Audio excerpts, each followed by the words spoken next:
पता नहीं क्या कर रही है पुलिस 100 नंबर वाली।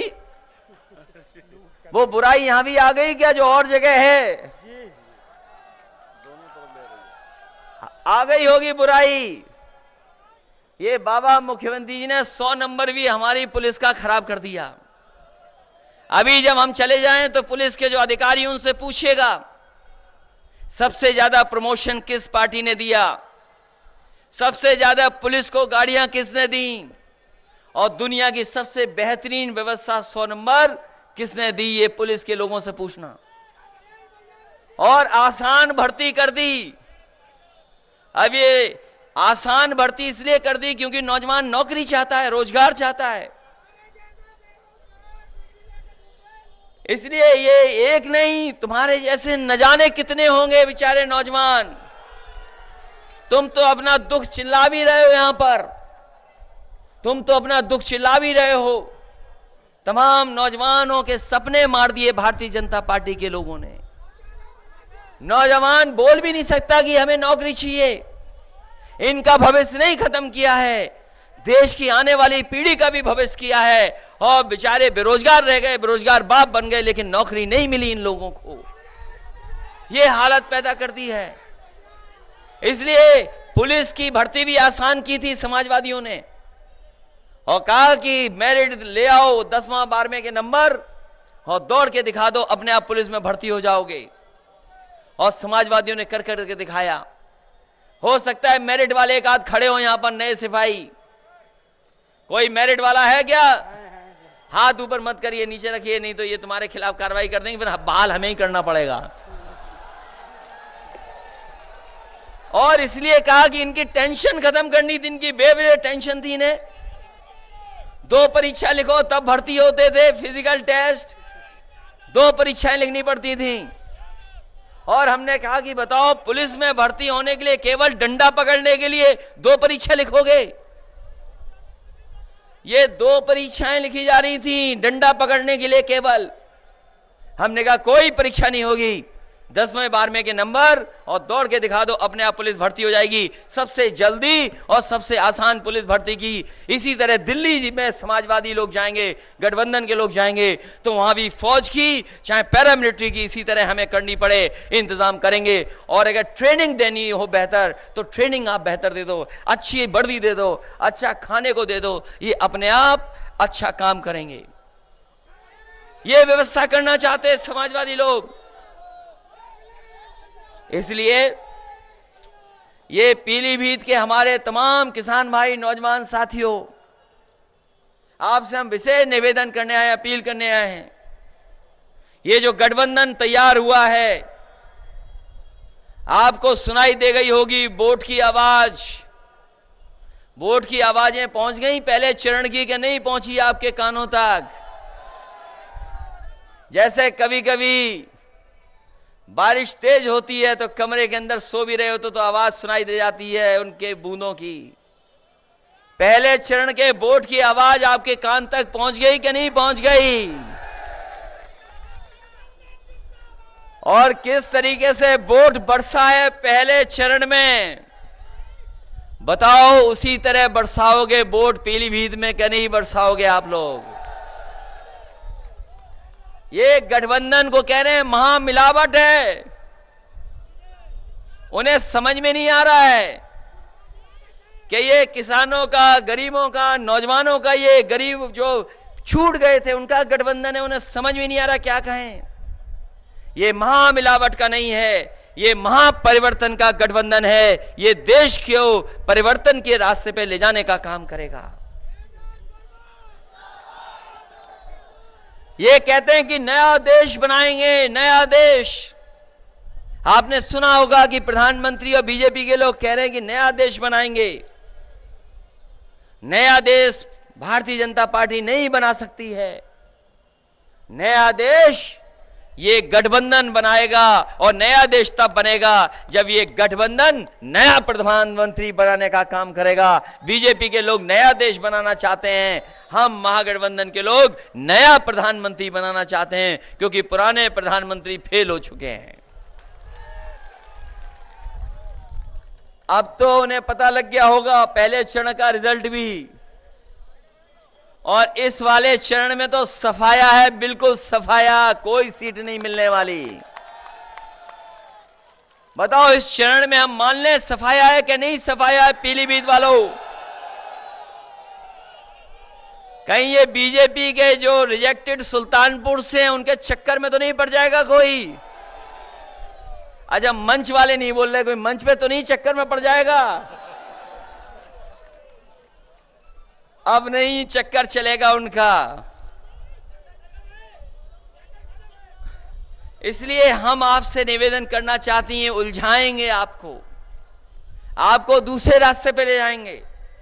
ये शिक्षा मित्र वाले जानते होंगे, अगर कोई खड़ा होगा या शिक्षा मित्र वाला, इनको समायोजित कर दिया था हमने, इनको नौकरी मिल गई थी, सरकार ने इन्हें भी धोखा दिया, इन्हें पटा लिया था पिछले चुनाव में।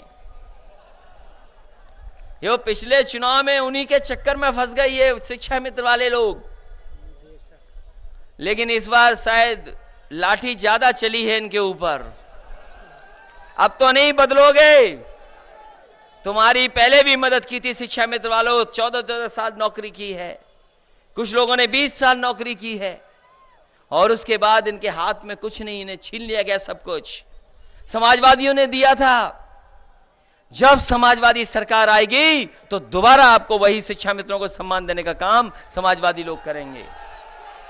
बताओ कैसे उलझाया हुआ है। आशा कार्यकर्ता, आंगनवाड़ी, रोजगार सेवक योजना तो दिल्ली की है और प्रदेश सरकार परेशान होती है।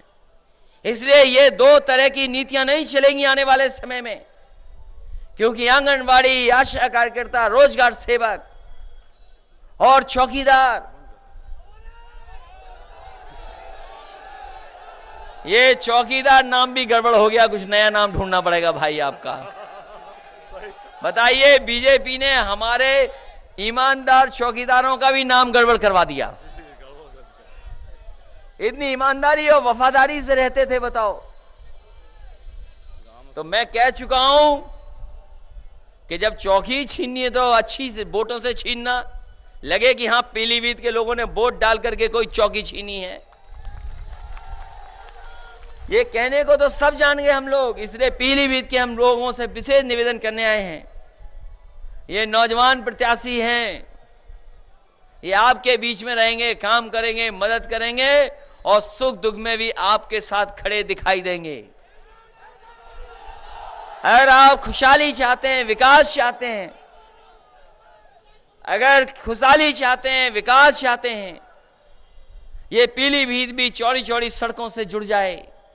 मैं कल गया था बरेली, मैंने कहा कि आपका 7 बार के एमपी बरेली को स्मार्ट सिटी बनाना चाहते थे, स्मार्ट सिटी नहीं बना पाए, जाम से फंसा दिया शहर, और उन्होंने ऐसा स्मार्ट बनाया है कि सड़कों पर भैंसें घूम रही हैं। अब स्मार्ट सिटी उसी को मानना पड़ेगा। बरेली को जोड़ा है, बहेड़ी वाले जानते होंगे, ये विधायक जी बैठे हैं, बहेड़ी जाने में न जाने कितना टाइम लगता था, और सीधी सड़क जोड़ दी, बहेड़ी 4 लेन, बरेली से बहेड़ी 4 लेन बना दी, बरेली से बदायूं 4 लेन बना दी, बरेली का बाईपास भी बना दिया। और हमें मौका मिल जाता तो आपका बरेली से पीलीभीत और पीलीभीत से लखीमपुर भी आपको 4 लेन सड़क से जोड़ देते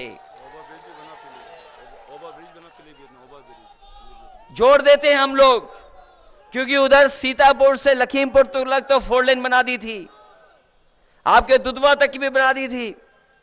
मैंने अधिकारियों से कहा कि बताओ, फॉरेस्ट के बीच से अगर निकल जाएंगे और सड़क अच्छी बन जाएगी तो लोग जल्दी जा सकेंगे, आपको भी मौका मिल जाएगा सुरक्षा करने का और अपना जंगल बचाने का भी, क्योंकि हम जानते हैं जंगल में यहां पर सबसे ज्यादा अगर कोई जान जाती है किसान की, खेत काम कर रहा होगा या कोई निकल गया जंगल में, तो पता लगा टाइगर ने उसे खा लिया, टाइगर ने थपेड़ा मार दिया। सबसे ज्यादा जान अगर गरीब की कहीं जा रही है तो यही इलाका है पीलीभीत और लखीमपुर, जहां पर टाइगर आकर के जान ले लेता है। मदद करने का काम अगर किसी ने शुरू किया था उस समय भी तो समाजवादियों ने, और सुरक्षित रहे आम लोग, सुरक्षित रहे आम लोग। बताओ ये सरकार टाइगर को नहीं रोक पा रही और 56 इंच का सीना लिए घूम रहे हैं। टाइगर को सुरक्षित नहीं कर पा रहे, जंगल को सुरक्षित। हमने तो इटावा में लाइन सफारी बना दी, जहां पर लाइन ले आए, कभी डकैत हुआ करते थे, अब वहां पर शेर हैं और शेर के साथ साथ शेर के बच्चे भी पैदा कर दिए। ये समाजवादियों ने अपनी सरकार में करके दिखा दिया और ऐसी बाउंड्री बनाई है कि शेर बाहर नहीं जा सकता। दुनिया में आज चीजें मौजूद हैं, पैसा है, इस विभाग के पास तो हजारों करोड़ रुपया है, वन विभाग के पास, जितना चाहे संरक्षण कर लें, सुरक्षा दे दें। हमारे पीलीभीत के लोग भी जानते होंगे कि जंगल विभाग पे सबसे ज्यादा पैसा है और जंगल विभाग के अधिकारियों से पूछना, जंगल के लिए सबसे ज्यादा काम किसी ने किया था तो समाजवादी लोगों ने और समाजवादी सरकार ने काम करके दिखाया था। जहां जंगल को बचाया और हमारे आम लोग भी सुरक्षित रहें, और अगर घटना हो जाए तो मदद करने का काम भी समाजवादी सरकार में हो रहा था उनकी गरीबों की। सब छीन लिया इन्होंने, फ्लाईओवर भी बन गया और भी काम होते सब रोक दिया। लैपटॉप भी बच्चों को बांट दिया था समाजवादियों ने। इन्होंने कहा कि हम भेदभाव करते हैं अपने लैपटॉप बांटने में, हम जाति और धर्म के आधार पर लैपटॉप देते हैं। इन्होंने भी अपने संकल्प पत्र में लिखा था। बताओ किसी भी नौजवान को उन्होंने दिया हो लैपटॉप तो बता दो हमें। हम पे आरोप लगाया, समाजवादियों को बदनाम किया और बाबा मुख्यमंत्री ने किसी को लैपटॉप नहीं दिया। और वो लैपटॉप देते कैसे? क्योंकि वो चलाना ही खुद नहीं जानते। और बताओ समाजवादी साथियों, जो समाजवादी सरकार में लैपटॉप बटे होंगे वो अभी भी चल रहे होंगे। बताओ चल रहे कि नहीं चल रहे? जिस मोहल्ले जिस गांव में पहुंचा होगा अभी भी चल रहा होगा। और जब बटन दबाते होंगे ऑन करने के लिए, नौजवान जानते होंगे, तो नेताजी की और हमारी तस्वीर ही देखते होंगे आप। हम तो बाबा जी से कहते हैं कि भाई हमारी तस्वीर खराब लग रही थी, अपनी तस्वीर लगवा लेते, आप भी तो अच्छे दिखते हो। इसलिए कम से कम मदद तो करते लोगों की। गरीब महिलाओं को हम समाजवादी पेंशन देने लगे थे, बिना भेदभाव के आबादी के हिसाब से दे रहे थे। जो जितनी आबादी का है उस हिसाब से दे रहे थे पेंशन। लेकिन वो पेंशन भी रोक ली। इसलिए हम गरीब माताओं बहनों से कहना चाहते हैं, हमने अपने घोषणा पत्र में लिखा था कि समाजवादी लोग आएंगे तो उनको दुगनी कर दी जाएगी पेंशन। अब हम कहना चाहते हैं, दिल्ली में जा रहे हैं, कांग्रेस तो 6000 का सपना दिखा रही है, हम लोगों ने तो 500 करके दिखाया था। चाहे वो विकलांग हो, चाहे विधवा पेंशन हो, सबको 3000 रुपए से ज्यादा देने का काम समाजवादी लोग करेंगे। जिस तरीके से समाजवादी पेंशन देते थे, अपनी माताओं बहनों का सम्मान देने का काम करेंगे। इसलिए विकास के रास्ते पे चलिए, ये नफरत की तरफ ले जा रहे हैं।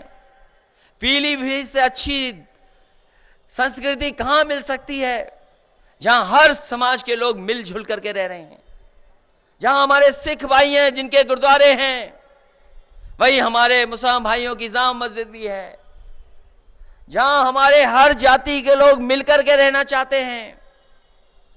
हमारे सिख भाइयों की ताकत है कि अभी ब्रिटेन को कहना पड़ा कि उन्हें जलियांवाले बाग में गलती की थी। ये हमारे सिख भाइयों की ही ताकत है। आपने अखबार पढ़ा होगा, हमारे ये जानते होंगे आलू वालिया जी, रामू वालिया जी जानते होंगे। बताओ ब्रिटेन में कहना पड़ा कि नहीं कहना पड़ा उनके प्रधानमंत्री को? हाँ, उन्होंने मांगना पड़ा। वो इसलिए उन्होंने गलती मानी क्योंकि सिख समाज के लोग मेहनत कर करके न केवल भारत में बल्कि दुनिया में पहुंच गए हैं, और जहां भी हैं वो सम्मान का जीवन जी रहे हैं और संघर्ष कर करके उस समाज के साथ बराबर से खड़े हो गए हैं। कोई दुनिया में इतना तरक्की नहीं किया होगा। ये इसीलिए गुजरात के लोग आपको नहीं देख सकते, आप लोग आगे बढ़ रहे हो, आप लोग आगे बढ़ रहे हो, और आप ही किसान हो, इसीलिए वो 1.5 गुना और 2 गुना नहीं देना चाहते, आय 2 गुना नहीं करना चाहते हैं। इसलिए हम आपसे विशेष निवेदन करने आए हैं पीलीभीत के लोगों कहां अदला बदली के चक्कर में पड़ रहे हैं ये लोग। जनता सब समझती है, कोई यहां रिजेक्ट था, कोई वहां रिजेक्ट था, यही तो बात थी। बताओ, अगर आपने नहीं पीलीभीत के लोगों ने पसंद किया तो नहीं बुला लो, उन्हें ही बुला लो, वह नहीं लड़ने दो यहां पर। इसका मतलब पीलीभीत की जनता को नया पसंद है, कोई नई पार्टी पसंद है, तभी नया प्रधानमंत्री बनेगा जब नया लोकसभा में पहुंच के जाएगा महागठबंधन का। इसीलिए हमने कहा कि इसीलिए मैंने कहा आपसे कि नया कोई जीतेगा तभी नया भारत बनेगा, तभी नया प्रधानमंत्री बनेगा। और महागठबंधन के बाद तो उनको समझ में नहीं आ रहा है। ये वही लोग हैं जो कहते थे गन्ना क्यों पैदा कर दिया आपने, गन्ना क्यों बो रहे हो आप। क्या यही बात तो कही गई थी? बताओ बताओ। जो कीमत नहीं दे पा रहे वो कह रहे कि गन्ना कैसे बो, क्यों गन्ना बो रहे हो आप। सबको शुगर हो जाएगी, सबको शुगर हो जाएगी। और इन्हीं से सीख करके हमारे बाबा मुख्यमंत्री जी भी कह रहे थे कि ज्यादा गन्ना बोगे तो ज्यादा शुगर हो जाएगी। और फिर हमारे मुख्यमंत्री जी का सामान्य ज्ञान तो इतना अच्छा है कि कुछ लोगों ने शिकायत की कि बंदर बहुत हैं, उन्होंने कहा कि हनुमान चालीसा पढ़ दो, अपने आप बंदर चले जाएंगे। बताओ, यही कहा था कि नहीं कहा था। और ये लोग जो जातियां बता रहे थे भगवानों की, इस बार भगवान भी इनसे नाराज है, इनको सबक सिखाने जा रहा है भगवान भी इस बार इनको। कितना धोखा दोगे आप, धोखा पे धोखा दे रहे हो। इसलिए राजनीति में ये परिवर्तन के मौके बार बार नहीं मिलते हैं। कब मिलेगा परिवर्तन का मौका? यही मौका है। और इस बार चूक गए तो 5 साल बाद मौका मिलेगा आपको, 5 साल बाद। 5 साल का हिसाब किताब मांगिए इनसे कि क्या है तुम्हारा हिसाब किताब। कोई हिसाब किताब नहीं दे रहे हैं और हमें आपको उलझा रहे हैं, कभी पाकिस्तान को लेकर के, कभी कोई मामला लेकर के। जिस तरीके से अंग्रेजों ने बांटा था हमें और आपको और कई सौ वर्ष राज करते रहे, ये भारतीय जनता पार्टी के लोग भी हमें धर्म और जात में बांट करके राज करना चाहते हैं। इसीलिए ये सामाजिक न्याय का गठबंधन है, गरीबों का है, किसानों का है और ये विचारों का संगम है। यही देश में परिवर्तन लाएगा और संविधान को बचाएगा और संविधान से मिले हुए हमें अधिकारों को और हक को दिलाने का काम करेगा। बताओ, हम यहां के रहने वाले लोग हमें दूसरी नजर से देखते हैं। सबने मिलकर के आजादी दिलाई और भारतीय जनता पार्टी की नजर में भेदभाव है। कभी धर्मों का भेदभाव, कभी जातियों का भेदभाव। ये नफरत की जो दीवार बनी है, इस चुनाव में ये नफरत की दीवार को गिराने का काम ये महागठबंधन करेगा। इसलिए हम आपसे विशेष निवेदन करना चाहते हैं। ये गर्मी में चुनाव करा रहे हैं ये लोग। ये चुनाव 1 महीना पहले भी हो सकता था, ये 1 महीना पहले भी चुनाव हो सकता था यहां पर, लेकिन प्रधानमंत्री मुख्यमंत्री शिलान्यास का शिलान्यास कर रहे थे, उद्घाटन का उद्घाटन कर रहे थे, रंग बदल रहे थे, नाम बदल रहे थे, इसलिए 1 महीना लेट चुनाव कराया है। इधर पीलीभीत के लोगों से हम कहना चाहते हैं, किसान भाइयों से, कि जहां धोखा दिया इन्होंने नौजवानों को, रोजगार की चोरी की, वहीं जो गर्मियों में हमें और आपको तकलीफ दे रहे हैं, इसकी भी सजा देने का काम इनको करना। कि बताइए, सजा 1 महीने पहले जो चुनाव हो सकता था 1 महीने आगे बढ़ा दिया इन्होंने। इसलिए आप सबको विशेष निवेदन करता हुआ, अपील करता हुआ, इस भरोसे के साथ कि जब मतदान होगा तो हमारे हेमराज जी ऐतिहासिक वोटों से जीत करके जाएंगे। इसलिए जहां समाजवादी पार्टी मदद कर रही है, वहीं बहुजन समाज पार्टी के लोग भी आपके साथ खड़े हैं, आरएलडी भी खड़ी है पूरी की पूरी। और पहले ही चरण में आपके सब नेता जीत रहे हैं कि नहीं जीत रहे हैं? आरएलडी वाले बताओ आप। आप जान गए होंगे। आरएलडी वाला भी जीत रहे साहब, हैंडपंप वाले भी सब जीत गए, और जितना वोट पड़ा है उससे बौखला गए हैं। इसलिए अपने हम हेमराज जी से कहेंगे कि चुनाव के बाद असली फटीचर पता लगेगा कौन है फटीचर। अभी मत उनके चक्कर में फंसिए, वो तो चाहते ही हैं कि हम उलझ जाएं उनसे, क्योंकि उन्होंने हमारे लिए भी कुछ कहा, नेताजी के लिए भी कुछ कहा, और हम तो कहेंगे उनसे कि जिस तरीके से धोखा देने का काम कर रहे हैं आप, इसका हिसाब किताब सब जनता देगी। हम सब कुछ जनता पे छोड़ रहे हैं।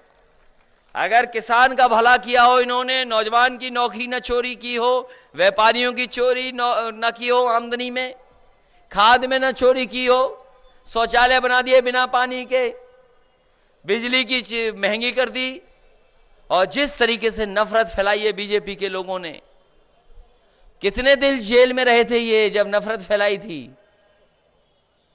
कितने दिन जेल में रहे थे, एटा जेल में, एटा जेल में भी हो आए हैं, ये पता होगा आपको। एटा जेल में रहे थे तो रोते थे शायद, 1 महीना रासुका लगी है? यही गठबंधन था जिसने जेल की हवा खिलवाई थी यही। और इस बार वोट नहीं मिलेगा, जब खाली डब्बा रहेगा वोट का तब कहां जाओगे। इसलिए वापस इन्हें दिल्ली भेज दो, इन्हें लोकसभा में ऐतिहासिक वोट देकर के भेज दो। यही निवेदन करने आया, इस उम्मीद इस भरोसे के साथ कि खुशहाली के साथ आप रहेंगे, प्यार मोहब्बत के साथ रहेंगे। जो नफरत मिटाना चाहते हैं, जो सामाजिक न्याय दिलाना चाहते हैं, उनके साथ नौजवान खड़े होंगे।